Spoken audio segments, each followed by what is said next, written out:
Tema 1.1. Definición y concepto de normalización. Proceso por el cual se regulan las actividades de los sectores tanto privado como público en material de salud, medio ambiente en general, seguridad al usuario, información comercial, así como prácticas de comercio industrial y laboral.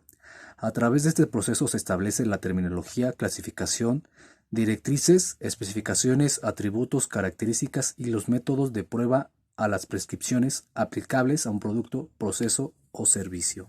Buenas tardes, me presento, soy Edgar González y voy a hablar sobre el tema de espacio de normalización.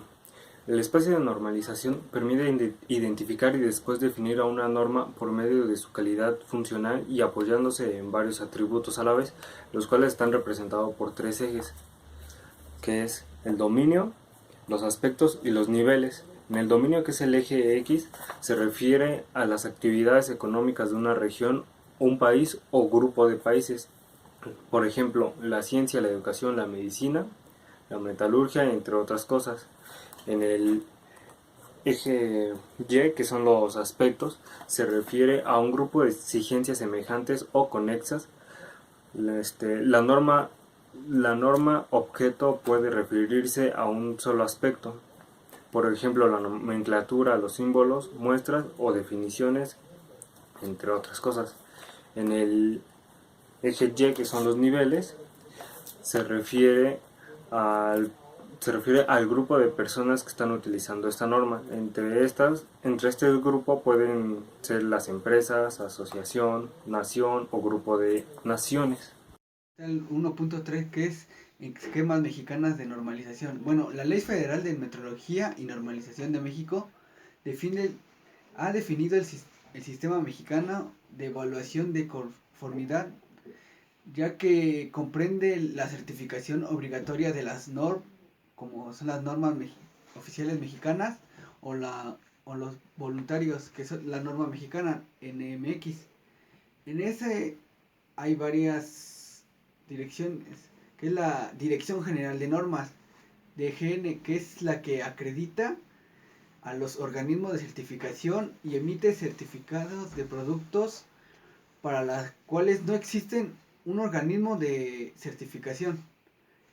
El siguiente sería entidades mexicanas de acreditación, EMA, que son las encargadas de evaluar y acreditar unidades de verificación, como pueden ser laboratorios de prueba o de calibración, así como organismos de certificación. La siguiente sería asociaciones de normalización, certificaciones, que es la responsable de la emisión de normas y de certificados de productos eléctricos, tales como electrodomésticos.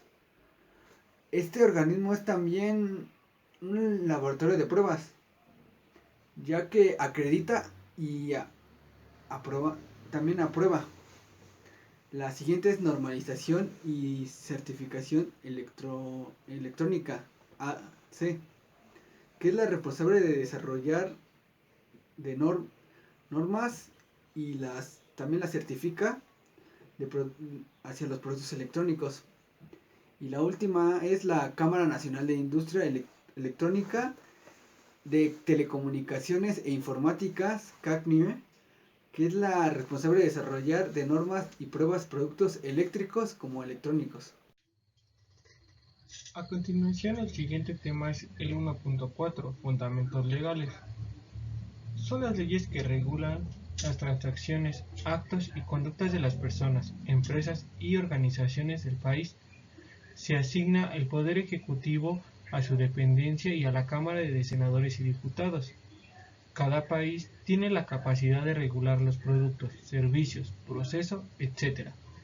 Por el bienestar de cada ciudadano, México coopera con otros países en la emisión de leyes internacionales para la convivencia y el comercio de los países. 1.5 Normas oficiales mexicanas. Las normas oficiales mexicanas es un conjunto de observaciones obligatorias expendidas por dependencias competentes. Estas normas establecen las características que deben de llevar los procesos o servicios cuando estos presentan un posible riesgo para la seguridad de las personas dentro de la empresa o para la misma empresa. Es necesario saber que estas normas se deben de cumplir y aplicar al pie de la letra para una posible prevención de un accidente o catástrofe. Estas normas son revisadas cuidadosamente cada 5 años con el propósito de mejorarlas o cambiarlas si es que es necesario, pero siempre para mejorar la seguridad de las personas. Tema 1.6 Normas mexicanas. Las normas mexicanas NMX son regulaciones técnicas expedidas por la Secretaría de Economía cuya aplicación es voluntaria y permiten establecer especificaciones de calidad sobre procesos, productos, servicios, métodos de prueba y competencias. Tema 1.7 Organismos de normalización y certificación. Los organismos nacionales de normalización ONN son personas morales cuyo principal objetivo es la elaboración y expedición de normas mexicanas en las materias que sean registradas en la Dirección General de Normas. Hay algunas como la Sociedad Mexicana de Normalización, Instituto Mexicano de Normalización y Certificación, Asociación de Normalización y Certificación, Instituto Nacional de Normalización Textil. El siguiente tema es la certificación de normas técnicas de competencia laboral. ¿Qué es? Es el conjunto de conocimientos, aptitudes y destrezas que se aplican en el desempeño de una función productiva a partir de los requerimientos de calidad esperados por el sector productivo. Una norma técnica de competencia laboral debe reflejar los conocimientos y habilidades que se requieren para desempeñar eficientemente la función laboral, la competencia para trabajar en un marco de seguridad e higiene, la aptitud para presentar los cambios tecnológicos y los métodos de trabajo y la habilidad de transferir la competencia de una situación de trabajo a otra. El proceso de evaluación se divide en 5 etapas, las cuales son el prediagnóstico, que es el instrumento que conoce el resultado, el estado de competencia del candidato, el plan de evaluación, que es donde se detalla la estrategia y se comunica y se discute con el candidato, el portafolio de evidencias, que es donde se recopilan las evidencias y las muestras que demuestra la competencia del candidato, el juicio de competencia, que es el resultado al comparar el plan de evaluación con el portafolio de evidencias, y este puede tener 2 resultados, que es competente y aún no competente. Orientación al candidato, que es donde si en el juicio de competencia tiene un resultado competente, se le informa de que puede alcanzar la certificación en otros niveles o en otras áreas, y si resulta no ser competente, se le dice dónde puede reforzar mediante la capacitación. El siguiente punto es el 1.9, que son normas sobre metrología. Bueno, esta tiene principalmente hacia los procesos productivos, siempre que a través de estas se pueda saber si puede mejorar el proceso o decisiones de acuerdo a, ya sea hacia a los laboratorios o talleres dentro de la industria, y estos son vigilados por la Secretaría de Comercio y Fomento Industrial. Una de las normas sobre metrología es la NOM 02-1993, que va hacia los productos por envasado, contenido neto, tolerancia y método de verificación. Otra norma sería la NOM 05 CFI, expedida en 1994, que son los instrumentos de medición, sistema para medición y despacho de gasolina y otros combustibles líquidos. La otra sería la norma 07 a 1993, que son los instrumentos de medición taxímetro. Otra sería la NOR 010 expedida en 1993, que es sobre instrumentos de medición, eximómetros de columnas de mercurio y de elementos cerzo-elásticos para medir la presión sanguínea del cuerpo humano. Y la norma 11, pedida en 2004, instrumentos de medición termométrico de líquidos en vidrio para uso general, específico y métodos de prueba. A continuación, el tema 1.10, el sistema metrológico y sus relaciones con el sistema de calidad. El Comité Técnico de Normalización Nacional de Sistemas de Calidad es el responsable de la elaboración y revisión de las normas oficiales mexicanas del sistema de calidad, como por ejemplo la NMX CC 017. Contiene los requisitos de aseguramiento de calidad para que un proveedor asegure que las mediciones son hechas con la exactitud que requiere. Estas normas son muy importantes en cada empresa, porque cada vez que un comprador o un socio quiere ir a que le hagan unas piezas para vender, ya con esa norma que ustedes tienen certificada, pueden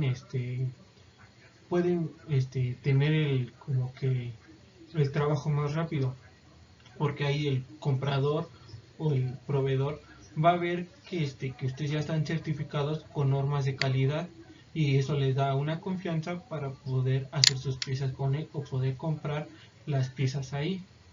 Entonces, para eso nos sirve las normas de calidad.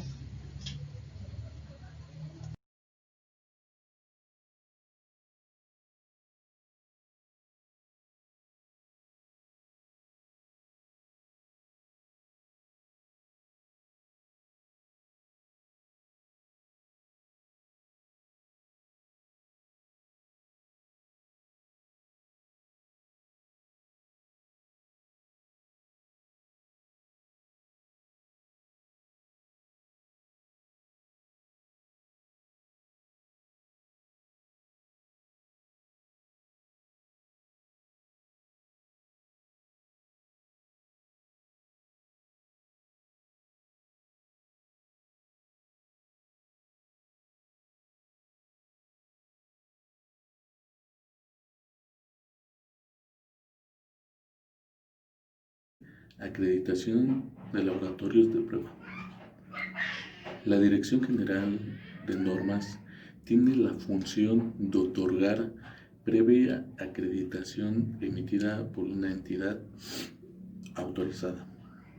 Eso quiere decir que las actividades que nosotros realicemos tienen que tener una validez ante las dependencias y entidades administrativas públicas federales. Esto tiene el objetivo de llevar a cabo las actividades de evaluación expendidas por las normas oficiales mexicanas, las normas mexicanas y las normas internacionales. Validez es el procedimiento por el cual un organismo autorizado reconoce formalmente que una persona o una organización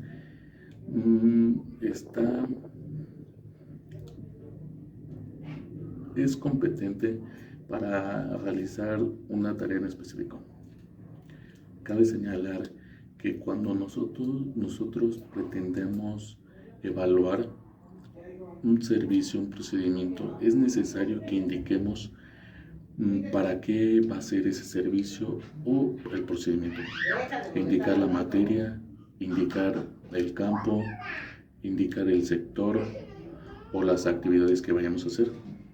Tenemos que demostrar que tenemos la capacidad técnica para la elaboración de ese procedimiento o el préstamo del servicio. Tenemos que tener una relación humana con los empleados para el desempeño de las funciones. Todo esto pues, lo dice la Dirección General de Normas, lo que acredita. Tema 2.1 Antecedentes de la metrología. El primer antecedente de la metrología moderna en México es de 1857, cuando el país adoptaría el sistema métrico decimal.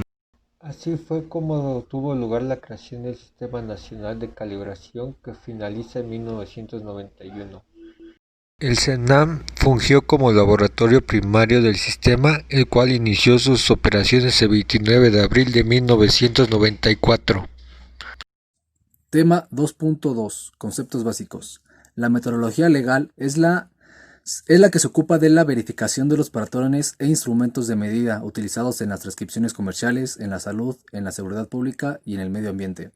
La metrología científica, también conocida como metrología general, es la parte de la metrología que se ocupa de los problemas comunes, todas las cuestiones metrológicas, independientemente de la magnitud de la medida. Y la metodología tecnológica.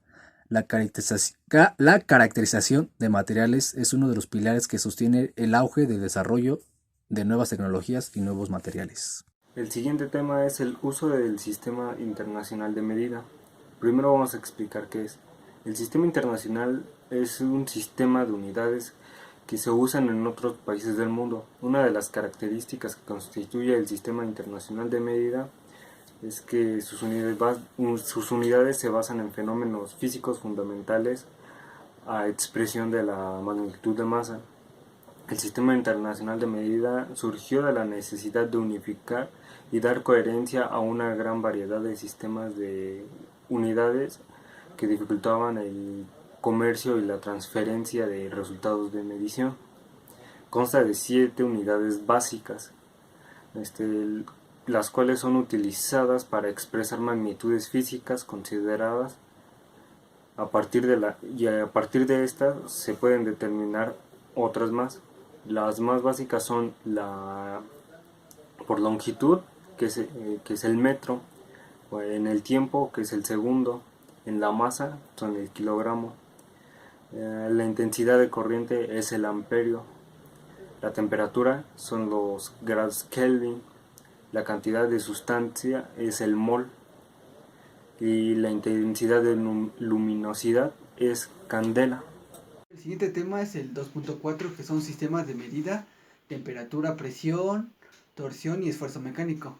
La primera, la temperatura. Bueno, la temperatura es una medida de cantidad de energía térmica que poseída por un objeto. Bueno, la escala que se usa en estos son el Fahrenheit, el Celsius y el Kelvin, que son 3 medidas diferentes de energía térmica para diferentes referencias. La segunda sería la presión, que en física se dice que la presión es una magnitud física que mide la fuerza de dirección perpendicular por una unidad hacia una otra superficie, y sirve para caracterizar cómo se puede aplicar la fuerza resultante sobre una superficie. El segundo es torsión, que es cuando un objeto, digamos una barra cilíndrica, toma una fuerza en sentidos contrarios y se puede en varias partes. Después el esfuerzo mecánico, que tradicionalmente se dice que es el esfuerzo que se ha sometido un cuerpo para la aplicación de dos fuerzas que actúan en un sentido opuesto, donde puede usarse la fricción, que es el esfuerzo que tiene al doblarse un objeto, la cortadura, que es el esfuerzo que tiene al cortar un objeto por la aplicación de dos fuerzas en sentido contrario y no alineadas, y la torsión es el esfuerzo que tiende a retroceder un objeto.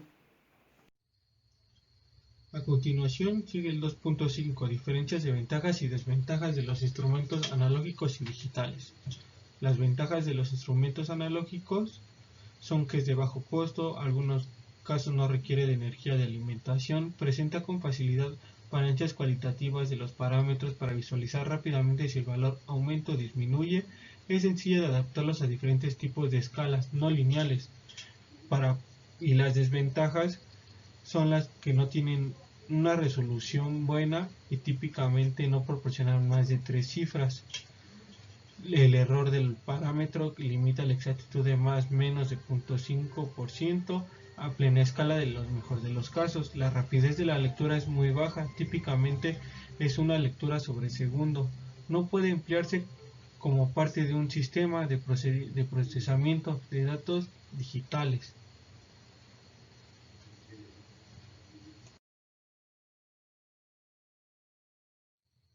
De los instrumentos digitales, sus ventajas es que tienen una alta resolución que alcanza en algunos casos más de 9 cifras en una lectura de una frecuencia, con una exactitud de más 0.002% en la medición de voltajes. No está sujeto a errores, puede eliminar las posibilidades de errores para no confundirnos con escalas, todo es lo que vamos a medir. Tiene una rapidez de lectura que puede superar más de 100 lecturas por segundo. Puede entregar una información digital para los procedimientos inmediatos en una computadora. Y sus desventajas es que el costo es elevado, son complejos en su construcción, la escala no lineal son difíciles de introducir y en todos los casos requiere de una fuente de alimentación. Aquí para medir los voltajes pues, nos ayuda más el digital, pero si ya nos vamos a un calibrador y a todo eso nos conviene más el analógico, porque nos da más precisión y no el analógico en un calibrador y en un digital puede ser que se mueva y pierda su calibración.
(2.6) Campos de aplicación de metrología. Es muy importante conocer los diferentes campos y la magnitud que tiene el campo de la metrología. Existen diferentes, pero tenemos que conocer la forma práctica y lo que se relaciona a cada uno y la importancia que tiene la metrología dimensional. Como ya mencioné, existen varios campos como son metrología legal, metrología industrial y metrología científica. Por ejemplo, la metrología legal es la que se encarga de comprobar estos requisitos para garantizar medidas correctas en áreas de servicio público como pueden llegar a ser el comercio, la salud, el medio ambiente y la seguridad. La metrología industrial se centra más que nada en las medidas aplicadas a los procesos y el control de calidad. Aquí las personas tienen la alternativa de utilizar los instrumentos y el equipo para la verificación en el país de la medida. Metrología científica.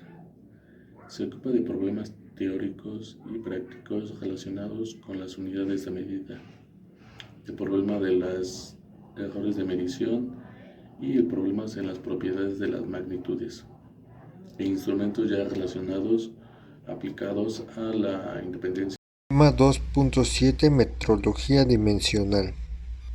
La metrología dimensional es la ciencia que se ocupa de la medición de magnitudes geométricas, longitudes, ángulos, planitud, cilindricidad, rugosidad, etc.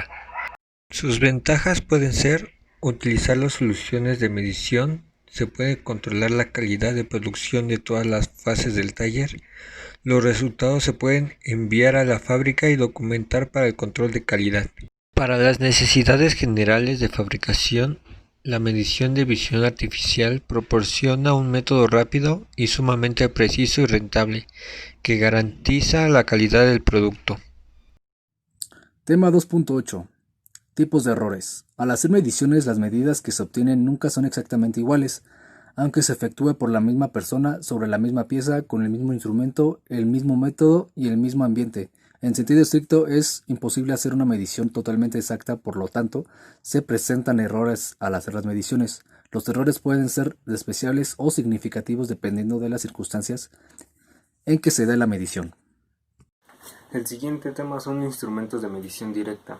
En este se utilizan instrumentos de medición como los calibradores Vernier, el micrómetro y las máquinas de medición por coordenadas para medir las dimensiones de un objeto directamente. Estas mediciones se conocen también como mediciones absolutas. Las mediciones se pueden realizar en un amplio rango y las especificaciones de escala del instrumento de medición, pero también también existe la posibilidad de que la medición sea incorrecta debido a que la escala de medición es errónea. En este caso, como ejemplo, yo voy a medir este anillo con un calibrador Vernier, y de interior, estoy midiendo el interior, aquí dice que mide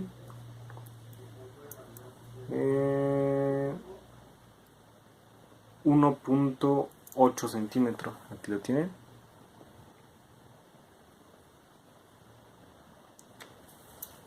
Y ese sería un ejemplo de medición directa. El siguiente tema es el 2.8.2, que son clasificaciones de instrumentos de medición. Bueno, esto se clasifica acorde al criterio de medición, que puede ser lineales o agudas. Bueno, las lineales son instrumentos que toman medidas estáticas, y las agudas son los instrumentos de medición respecto a ángulos, como pueden ser de 180 como a 360. Bueno, a esos, las lineales se diferencian de directos a indirectos, que los directos se miden con instrumentos, a diferencia de los indirectos que se determinan por relaciones, como las ecuaciones. Bueno, las direcciones se dividen en tres, que son por división, por tornillo y por micrómetro. Por división una puede ser metro, reglas y graduación. Con tornillo, micrómetro, puede ser micrómetro o cabeza micrométrica. Y con dimensiones fijas son bloques, patrones, calibre de espesores y calibradores Pascal, o no pasan. Y los indirectos pueden ser comparativos mecánicos, comparativos ópticos, comparativos neumáticos, comparativos electrónicos. Y en los indirectos ahora hay tres, que son comparativo, que se dividen en comparadores mecánicos, ópticos, neumáticos y electromecánicos. La otra sería trigonométricas, que son esferas o cilindros, máquinas o mediciones por condensadores. La otra sería relativa, que son niveles, reglas ópticas y rugosímetros. Y de parte a los angulares, respecto a directas, son con divisiones o con dimensiones fijas. Con divisiones serían transportadores simples, ganiómetros o escuadras de combinaciones. Y con dimensiones fijas serían escuadras, patrones angulares y calibradores cósmicos. Y en las indirectas serían los trigonométricos, que son falsas escuadras, reglas de sones, mesas de senos o máquinas de medición por coordenadas. A continuación sigue el tema 2.8.3, instrumentos de medición analógicos y digitales. Los analógicos son aquellos con los cuales podemos medir magnitudes o valores que varían con el tiempo en forma continua, como la distancia, la temperatura, la velocidad, entre muchas otras.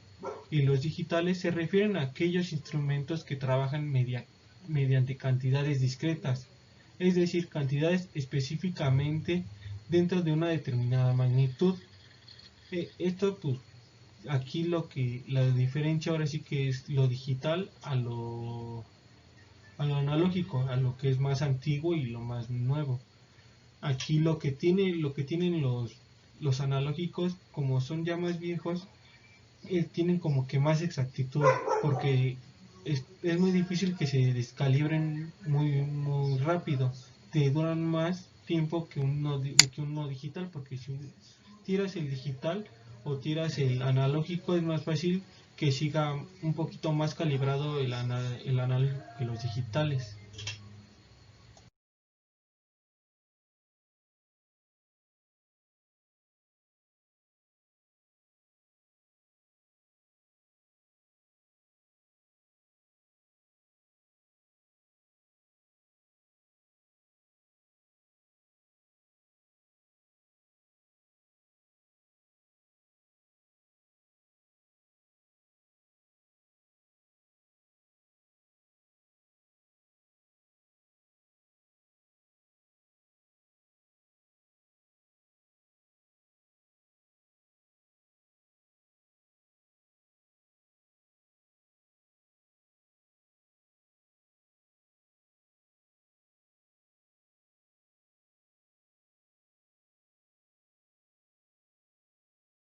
Punto 8.4 Calibrador Vernier. El calibrador Vernier es un instrumento de medición que fue elaborado para satisfacer las necesidades de un instrumento de lectura directa y de fácil operación, ¿no? Este tipo de instrumento te puede dar tres medidas diferentes, puedes obtener tres resultados. Medidas en exteriores, interiores o con profundidad, pero en algunos casos te puede medir hasta peldaños, ¿no? Este instrumento te sirve para medir longitudes y permite tener lecturas en milímetros o en fracciones de pulgada, ¿no? Consta con una regla que está graduada a escalas de milímetros y pulgadas mixtas.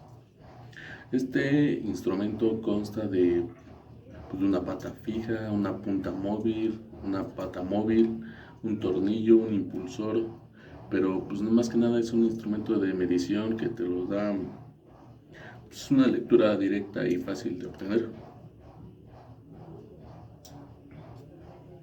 Tema 2.8.5 Micrómetro. Un micrómetro, también llamado tornillo de Palmer, es un instrumento de medición cuyo funcionamiento está basado en el tornillo micrométrico y que sirve para medir las dimensiones de un objeto con alta precisión, del orden de un centésimas de milímetros y de milésimas de milímetros. Para medir con un micrómetro se pone la pieza al pie del yunque, se comienza a girar el mango hasta llegar a la pieza y después se gira 3 veces para sostener la pieza y no se caiga. Tema 2.8.6 Comparadores de carátula.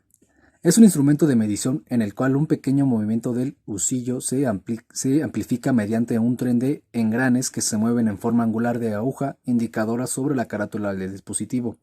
La aguja indicadora puede dar tantas vueltas como lo permita el mecanismo de medición del aparato. Su exactitud está relacionada con el tipo de medidas que se desea comprar. Suele medir rangos de 0.5 milímetros a 300 milímetros. El siguiente tema es el bloque de patrón. Los bloques de patrón son un sistema para producir longitudes de precisión. El bloque de patrón individual es un bloque metálico o cerámico que ha sido rectificado con precisión y lapeado hasta alcanzar un espesor específico. Los bloques de patrón vienen en set o bloques de un conjunto de longitudes estándar. Existen tres tipos diferentes: los bloques de patrón de acero, que tienen una gran precisión y estabilidad dimensional; los bloques de metal duro, que están fabricados generalmente con carburo de tuxteno o plomo y ofrecen buena adherencia y son muy resistentes al desgaste.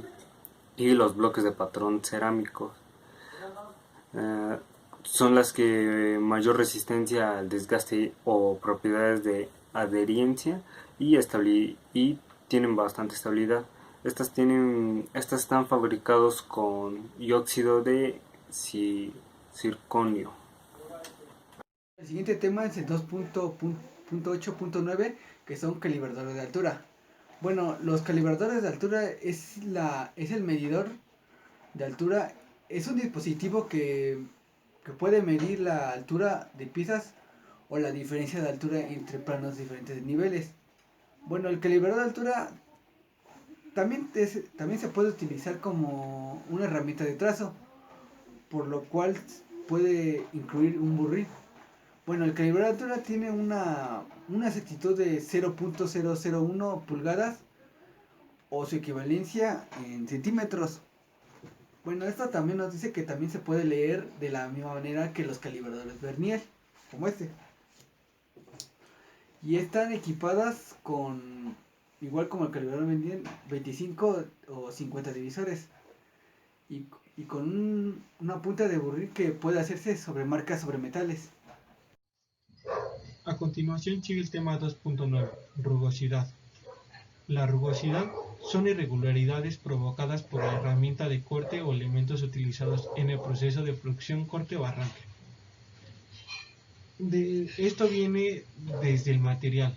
Si el material no está limpio al momento de que está fundido o ya desde donde lo traigan, desde donde lo fabriquen, si no viene bien limpio, puede ser que una que otra pieza te salga así, con superficies así, como la imagen que le puse. Esa imagen que está puesta es cuando cortas una pieza y le pegas, se rompe. Entonces así quedan las piezas cuando se rompen.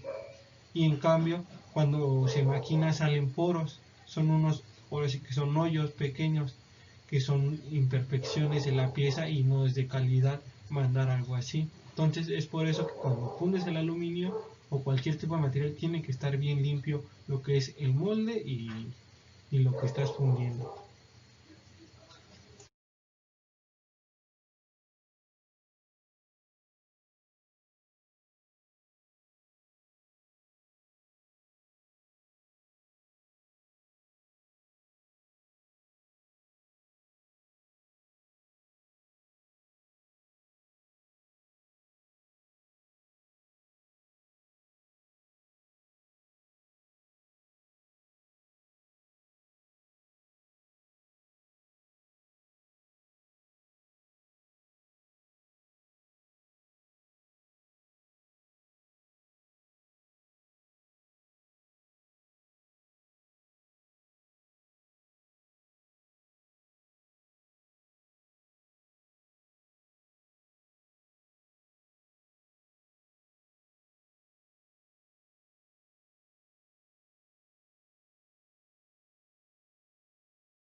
2.1.9 Características. Las características de la rugosidad son las siguientes. La rugosidad son las irregularidades que existen al momento de realizar un corte en una superficie plana. Entonces, algunas características que llega a ver en esta son el promedio de la rugosidad, que es el promedio que existe entre la línea donde empieza a la parte donde está cortada o donde se realiza el corte de la pieza.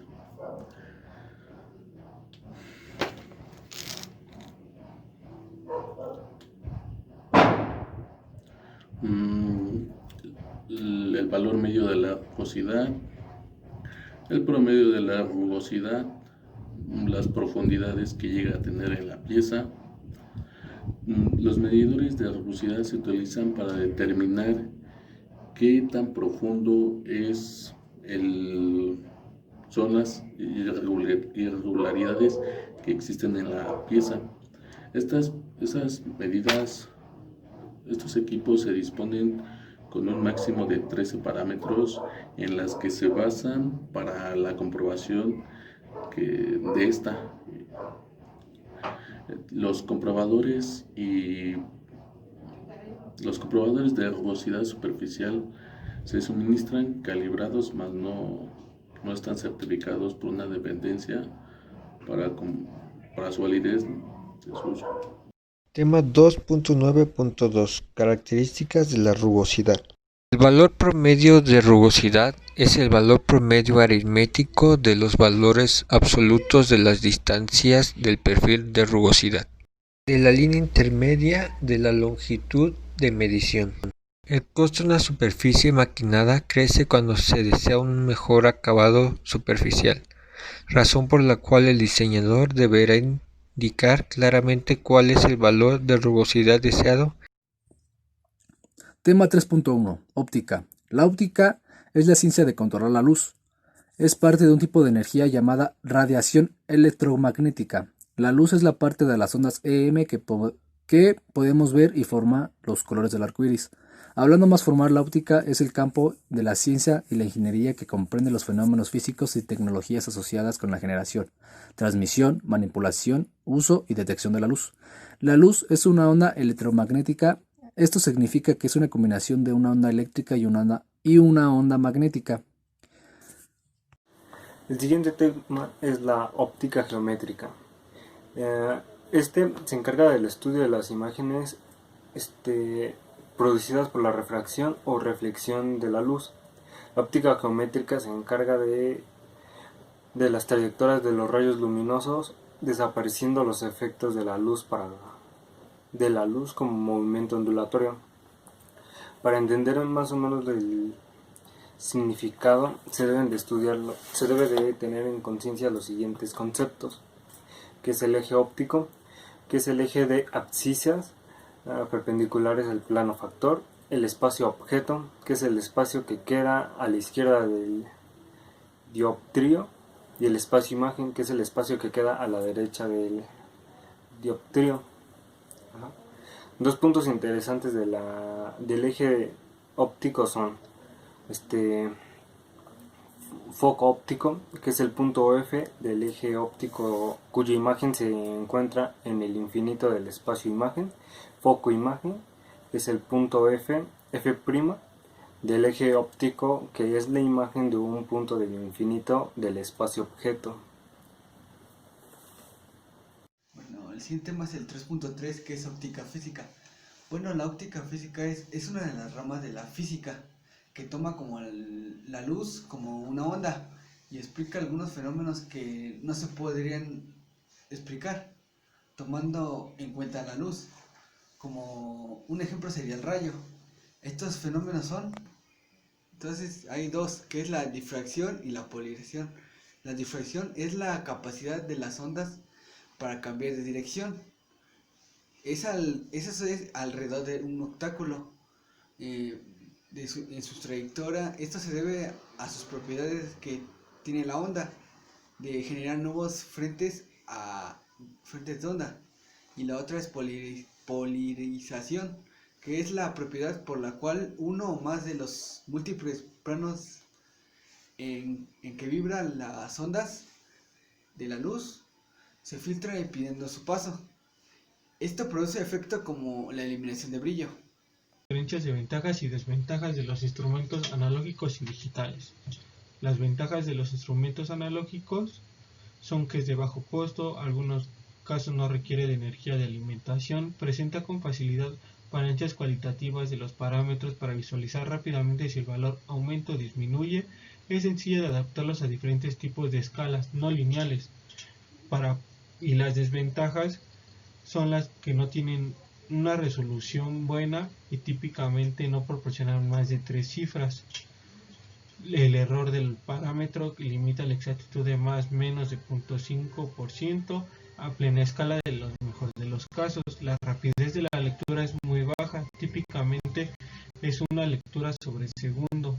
No puede emplearse como parte de un sistema de procesamiento de datos digitales.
De los instrumentos digitales, sus ventajas es que tienen una alta resolución que alcanza en algunos casos más de 9 cifras en una lectura de una frecuencia, con una exactitud de más 0.002% en la medición de voltajes. No está sujeto a errores, puede eliminar las posibilidades de errores para no confundirnos con escalas, todo es lo que vamos a medir. Tiene una rapidez de lectura que puede superar más de 100 lecturas por segundo. Puede entregar una información digital para los procedimientos inmediatos en una computadora. Y sus desventajas es que el costo es elevado, son complejos en su construcción, la escala no lineal son difíciles de introducir y en todos los casos requiere de una fuente de alimentación. Aquí para medir los voltajes pues, nos ayuda más el digital, pero si ya nos vamos a un calibrador y a todo eso nos conviene más el analógico, porque nos da más precisión y no el analógico en un calibrador y en un digital puede ser que se mueva y pierda su calibración.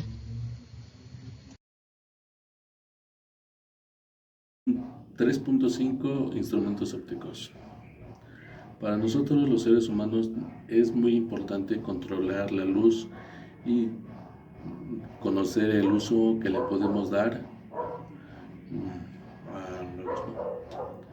Existen diferentes tipos de instrumentos ópticos, como pueden ser los lentes de contacto, las fotocopiadoras, los microscopios, lupas, proyectores, láser, todos estos diferentes tipos de instrumentos ópticos.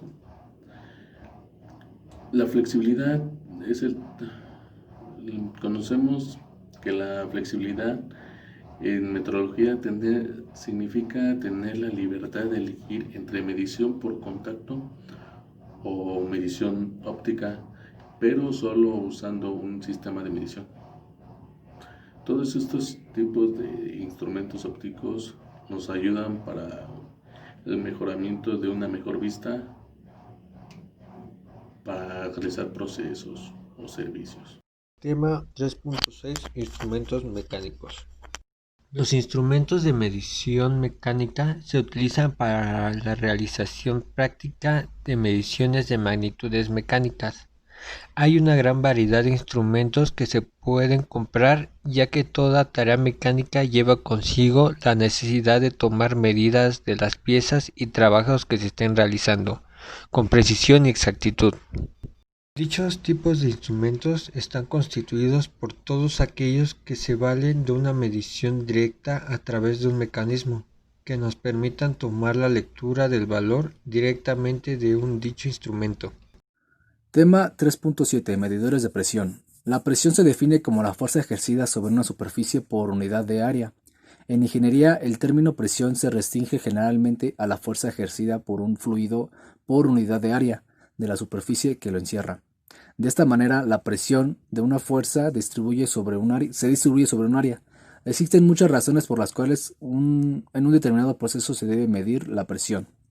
El siguiente tema es medidores de torsión.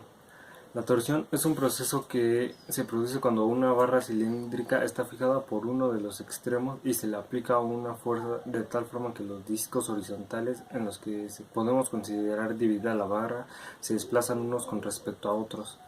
Los mecanismos de torsión nos ayudan a validar la resistencia de los materiales con los cuales vamos a trabajar y poder clasificar la calidad de producto terminado.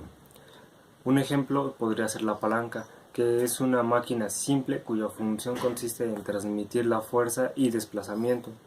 Está compuesto por una barra rígida que puede girar libremente alrededor de un punto de apoyo llamado fulcro. Esta palanca puede utilizarse para ampliar la fuerza del mecanismo que se aplica a un objeto, para incrementar su velocidad, distancia recorrida en respuesta a la aplicación de una fuerza. La torsión también se puede efectuar con una palanca, la cual nos ayudará a facilitar el esfuerzo en donde se efectúa la torsión. Entre más larga la palanca, más fácil efectuar la torsión. El siguiente tema es el 3.9, que son mediciones de esfuerzo mecánico. Bueno, esto se pueden denominar como dinamómetros a un instrumento utilizado para medir fuerza. El dinamómetro tradicional fue inventado por Isaac Newton, que basado a su funcionamiento en la ergonomía de un resorte que sigue la ley de Hawking en el rango de medición. Y al igual que una báscula de muelle elástico, son de resortes, pero esto no debe de confundirse con una balanza de plástico, que son los dos instrumentos más utilizados para la compra de masa. A continuación sigue el tema 3.10. Medidores de fuerza. Otra propiedad mecánica que puede ser sumamente importante considera es la dureza, la cual es una medida de la resistencia de un material a la deformación plástica localizada, por ejemplo, una pequeña agulladura o rayadura. El medidor de dureza sirve para las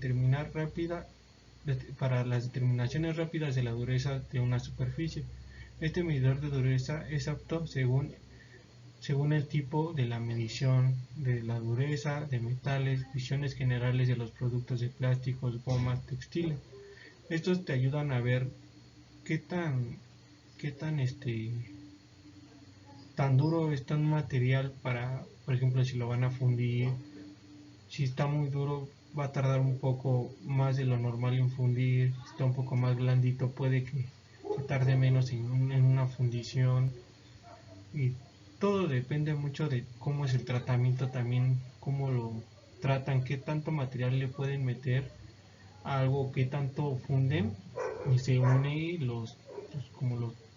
las propiedades de los materiales que pueden agarrar ciertas durezas que uno no sabe. Entonces ya con los medidores de fuerzas te das una idea para saber a lo que te estás ateniendo, y también esto te ayuda mucho para un centro de maquinado.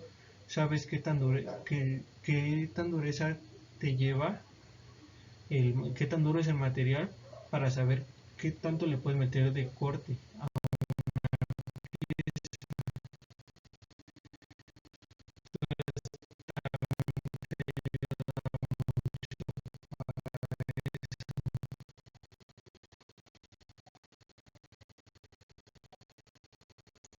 3.11. Instrumentos de medición por coordenadas X, Y y Z. Una máquina de medición por coordenadas puede medir lo que es la altura, el ancho y la profundidad de cualquier objeto. Estas utilizan una tecnología de procesamiento de imágenes. Estas máquinas pueden tener una medición automática al momento de utilizar las imágenes como referencia para su cálculo de Puede registrar los datos obtenidos y obtener valores específicos mediante el uso de cálculos. Las máquinas de medición tridimensional o CMM son instrumentos de medición directa. Utilizan un tipo de puntero con el que puede ir tocando la superficie del objeto y así ir obteniendo las coordenadas en un fichero de dibujo. También tenemos los brazos de medición, que es un instrumento que consiste en 3 brazos articulados a escalas